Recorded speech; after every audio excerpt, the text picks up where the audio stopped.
The story of Moses and the Israelites. Kwa nini Musa aliamua kufuja sanamu ya dhahabu ambayo watu walikuwa wameitengeneza? Siku 40 Musa alikuwa juu ya mlima Sinai. Siku 40 akiwa katika uwepo wa Mungu, alipokea kwa mikono yake mwenyewe vibao vilivyoandikwa kwa kidole cha Muumba. Na wakati yeye alikuwa juu, watu ambao Mungu alikuwa ameokoa kutoka miaka 400 ya utumwa walikuwa chini wakifanya kitu kisichowezekana kufikiriwa. Waliusha vito vyao, wakausha dhahabu walioivaa, na kwa mikono yao wakatengeneza damu ya dhahabu, sanamu isiyo na uhai, na wakapiga magoti mbele yake.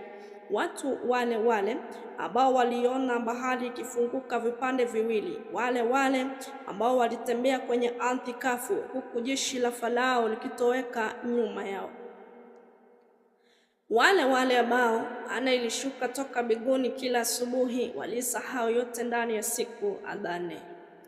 Musa aliposhuka mlimani na kuona tukio lile, mbao zilimponyoka kwenye mkononi mwake na kuvujika juu ya ardhi. Haikuwa ajali, ilikuwa ishara ya uaminifu zaidi aliyoiweza kuifanya. Ikiwa watu walikuwa wamevuja agano lao na Mungu, basi vibao vyao vya agano nalo hazingeweza kubaki kamili.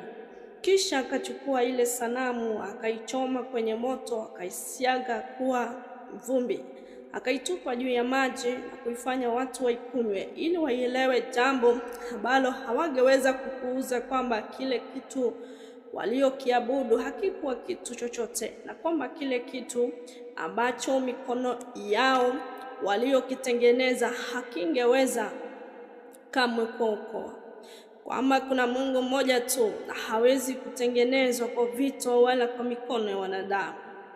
Leo hii damu ya dhahabu ana majina mengi, ana fedha, mafanikio, kukubalika na watu wengine, kile kitu ambacho tunakipokea kwa mikono yetu kabla ya kumtafuta Mungu.